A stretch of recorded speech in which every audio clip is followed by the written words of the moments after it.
There is one rule on that trail that will kill you if you break it, and it is the one that sounds like politeness. I say it to every person I clear on to Angel's Landing, at the permit board at Scout Lookout, and I have said it so many thousands of times I could say it in my sleep. You yield to the person coming the other way. You wait your turn on the chain. You never force a pass on the exposed section. That is not etiquette, and it is not me being fussy about manners on a mountain. That is the load-bearing rule the entire trail is built around, and the reason it sounds like politeness is that up there, politeness and survival are the same thing wearing different clothes. I told them that. I told them that at 9:40 in the morning, at the board, the same 9 sentences I give everybody, and they smiled at me the way you smile at a flight attendant. And they signed the trail with their names, and they went up. And they were right about almost everything except the one thing that mattered, which is that the line was not for other people. The line was the trail keeping them alive. Welcome back to Doomed Departures. What you are about to hear is a composite story. It is built from real trail, real exposure, real permit procedure, and the real and specific way this particular half-mile of sandstone kills people who decide the rules are advisory. But the two people at the center of it are an invention, assembled from 14 seasons of watching the same confidence walk past me toward the same edge. No real person is named. I am a composite too, a dramatization of every ranger who has ever stood at that board and cleared somebody they had a bad feeling about and had no legal reason to stop. This is Zion and the trail is Angel's Landing, and I need you to understand something about it before we start, because the whole story lives inside this one fact. Everything that happened that day was preventable, and none of it happened because they were unqualified to be there. They were qualified. That is the part that has kept me up. Let me tell you what Angel's Landing actually is, because the name makes it sound gentle, and it is anything but.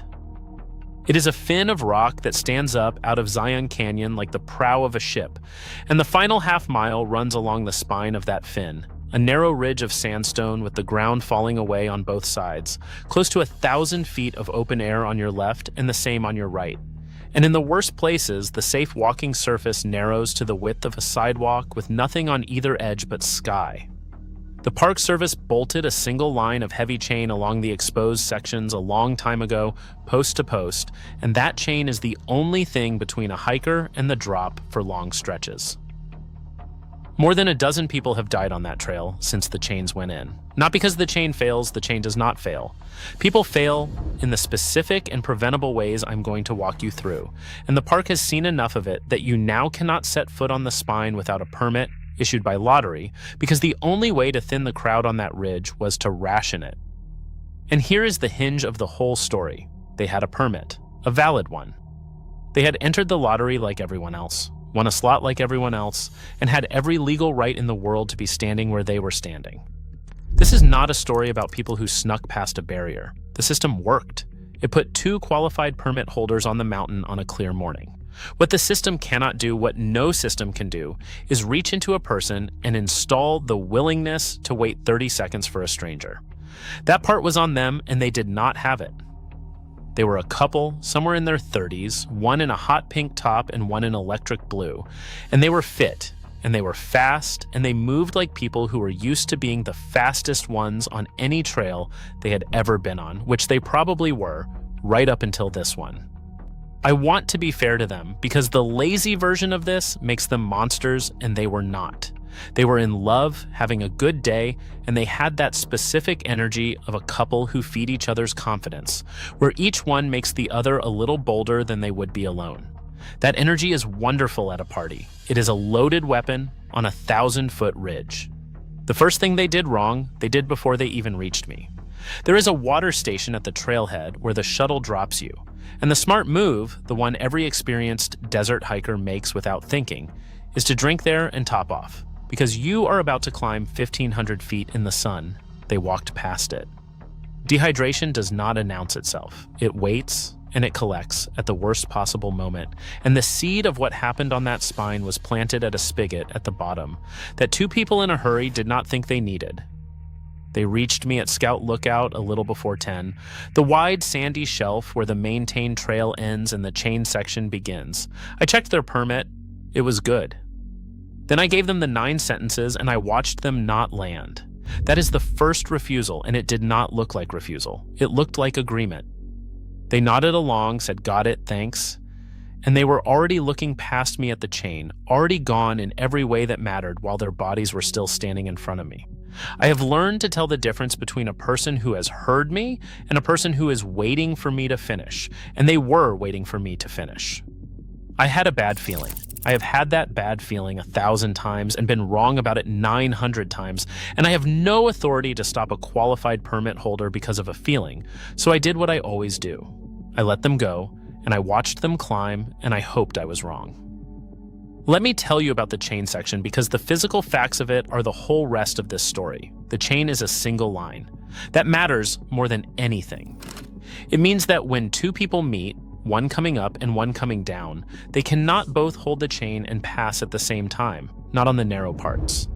One of them has to yield. One of them has to find a stable stance, set their feet, press their back to the rock, or step to the wide inside of the ledge, take their hand off the chain for a few seconds, and let the other person go by. That little act of yielding is the single most dangerous thing you do on the entire trail, because it is the one moment you are on that ridge without a hand on the chain. And it is unavoidable. Everyone does it, dozens of times. The whole safety of the trail depends on both people treating that moment with respect, on nobody rushing it and nobody forcing it. You take turns, calmly, and you never make another person yield when they are not ready. They did not take turns. Rung 2 came at the first chain, maybe 10 minutes above me, and I got this part from the survivor later, which I will come back to because the survivor is the reason we know any of it. There was a hiker moving up carefully ahead of them, a nervous first-timer taking it slow, one hand always on the chain, and the couple came up behind and wanted past. The hiker asked them to wait, just a moment, just until the next wide spot where passing is safe. And they talked over it. Not cruelly, exactly, but with that breezy certainty that a request from a slower person is not really a request, it is just noise to be moved through. They pressed up close behind, they crowded the chain, and the nervous hiker, rattled, did the thing rangers dread, which is give up the chain early on ground that was not safe to give it up on, just to make the pressure stop. Nothing happened to that hiker. They got lucky. But that was the first time the couple made someone yield who should not have had to, and it worked, and it taught them that it works, and a thing that works once gets done again. Rung 3 was a family, a little higher, 4 of them. And this one is subtle, and it is the one I think about because the family did everything right, and it made everything worse. The family saw the couple coming fast behind them, and the parents did the sensible, generous thing, which is they found a wide, safe spot, and they pulled their kids in tight, and they waved the couple through, yielding properly, the way the system is supposed to work. And the couple took it as a scoreboard. They read a courtesy as a verdict. In their heads, that family had yielded because the couple was faster, better, more competent, more entitled to the trail, and every polite hiker who stepped aside for them for the rest of that climb was another data point in a story they were telling themselves the whole way up, which was that the line did not apply to them because they had earned the front of it. That is the thing about entitlement on a mountain. It is a machine for misreading kindness as confirmation. Every person who was decent to them made them more dangerous. By now they were on the switchbacks of the upper section, and here is where the second seed got planted, the one that fired later. Sandstone in Zion, when the sun is on it and hikers are sweating on it all morning, develops a film, not water exactly, a fine slick of sweat and skin oil and dust worn into the most used footholds and handholds, polished by 1,000 hands and boots, and on the steepest sections that film turns the rock faintly, treacherously slick in exactly the spots you most need grip. Experienced hikers place their feet on the untraveled edges of a step, on the grippy, unpolished rock, not the shiny center. The couple was placing their feet fast and center in the polished troughs because that is the obvious line when you are moving quickly. Nothing slipped yet. But the film was there under them, waiting, the same way the dehydration was in them, waiting. And their forearms were getting tired. This is the seed almost nobody thinks about. Holding a chain on steep rock is grip work, and grip strength is a finite tank that drains faster than people expect, especially when you are hauling yourself up fast and gripping harder than you need to, because some animal part of you knows how much air is under you even while your mouth is saying, "This is easy."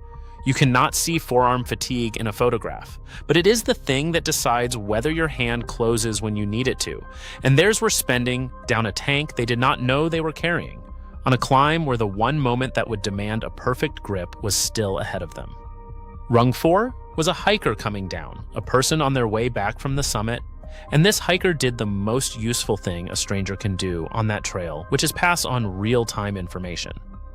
They told the couple that it was gusting up on the spine, that the wind had come up in the last half hour, that they should take the exposed sections slow and wait out the strong gusts with both hands on the chain.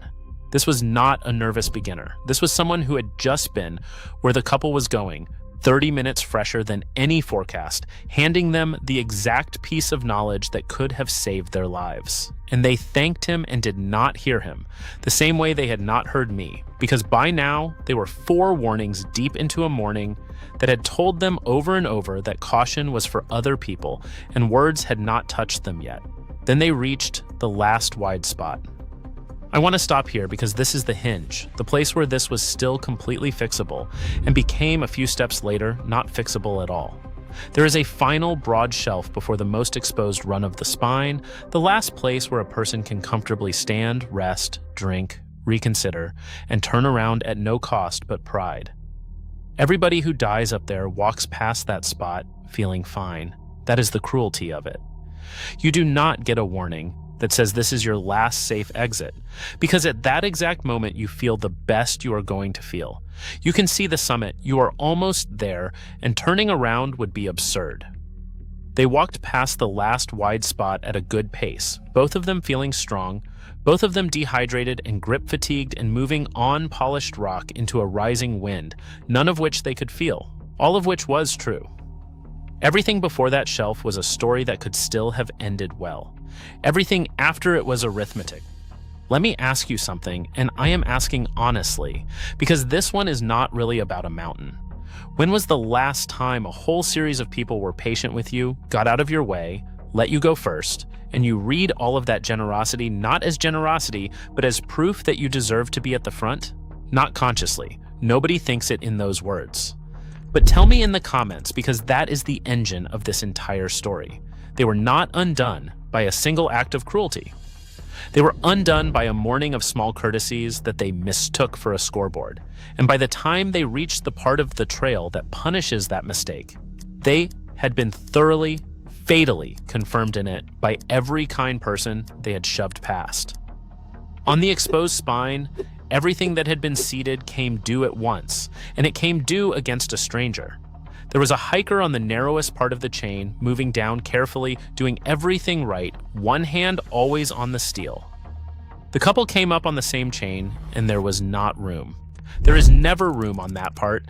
That is the entire point of the yield. And the correct thing, the only correct thing, was to stop and wait for the descending hiker to reach the next stance and pass properly. The descending hiker asked them to hold. Asked them, on the most exposed few feet of the entire trail, please wait, let me get to the wide part. And the couple, 4 rungs deep, confirmed all morning, forearms burning, did the thing they had done successfully a dozen times that day. They forced the pass. One of them put out an arm to move the hiker aside, the way you would nudge past someone in a crowded hallway, except this was not a hallway. This was a sidewalk of sandstone with 1,000 feet of nothing on both sides, and the hiker was pressed to the rock with one hand on the chain, and the shove meant that for a moment 3 people were fighting for one line of steel that is only wide enough for one. And right then, in that exact moment of imbalance, the gust came. The one the descending hiker had been warned about, the one they had been told about and ignored, and it hit the spine and everything arrived at once. The shoved hiker's hand closed on the chain. That is the whole reason this is a story I can tell and not a worse one. That hiker, the one they tried to force off the mountain, gripped the steel and held, pressed into the rock, and lived. Their grip held when it mattered, the couple's did not. The forced pass had put both of them, for 1 second, in motion, off balance, hands transitioning, exactly the posture the yield rule exists to prevent.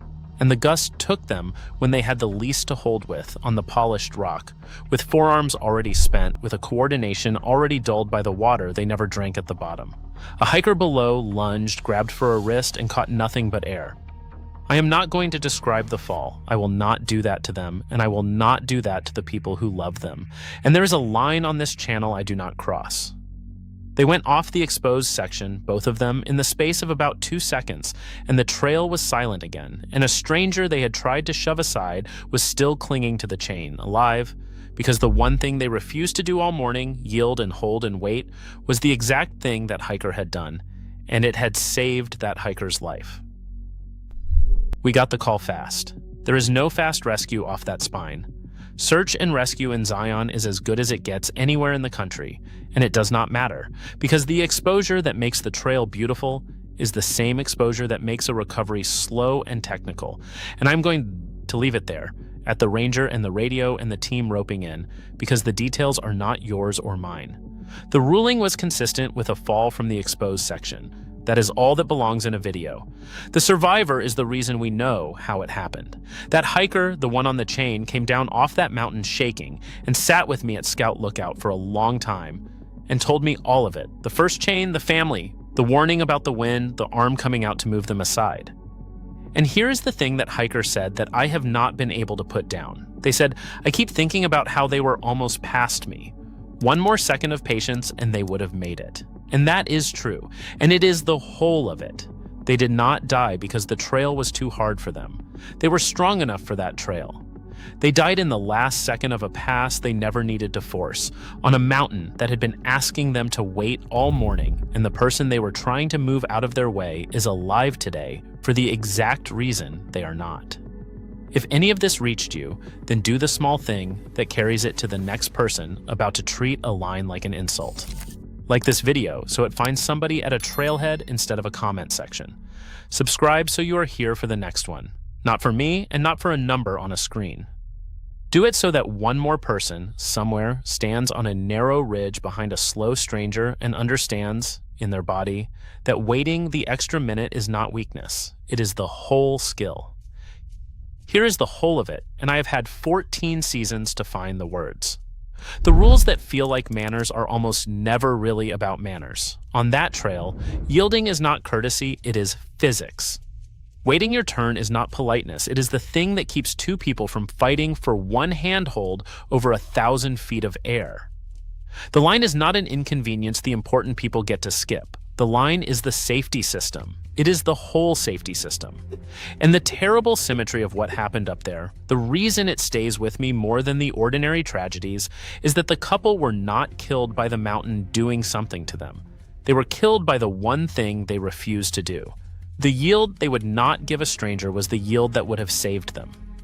Karma is not a mystical force on that ridge. It is just cause and effect running faster than usual, in a place that does not let you get away with anything, where the shortcut you take from another person is the exact shortcut taken from you. They had a permit, they had the strength, they had every warning from me, from a family, from a hiker fresh off the summit, from the last stranger they ever spoke to. What they did not have was the willingness to wait 30 seconds, and on Angel's Landing, that is the only thing you actually need, and it is the one thing you cannot be issued at a permit board. I gave them the 9 sentences. I gave them the one rule that will kill you if you break it, the one that sounds like politeness. You yield to the person coming the other way. You wait your turn on the chain. You never force a pass on the exposed section. They heard all 9 and kept none, and the mountain only ever asks you to keep one. Next time we leave the high exposed rock behind for the cold water, where there is no chain to hold and no line to wait in, and the fittest, most confident person on the trip is so often the first one the current takes. Until then, the next time you are behind somebody slower than you, somewhere with real consequences, and everything in you wants to push past because you are faster and you have earned it and the rules are for other people, stop, set your feet, and wait. Here is the whole of it. They were not killed by the mountain doing something to them. They were killed by the one thing they refused to do. The yield they would not give a stranger was the yield that would have saved them. And the hiker they tried to shove off that ridge is alive today for the exact reason they are not. That is not mysticism. That is cause and effect, running faster than usual, in a place that does not let you get away with anything. I gave them the one rule that will kill you if you break it. The one that sounds like politeness. You yield. You wait your turn. You never force a pass. So the next time you are behind someone slower, somewhere with real consequences, stop, set your feet, and wait. The person who has to yield next might be you. If this reached you, like and subscribe. This has been Doomed Departures. Stay safe, and we will see you on the next one.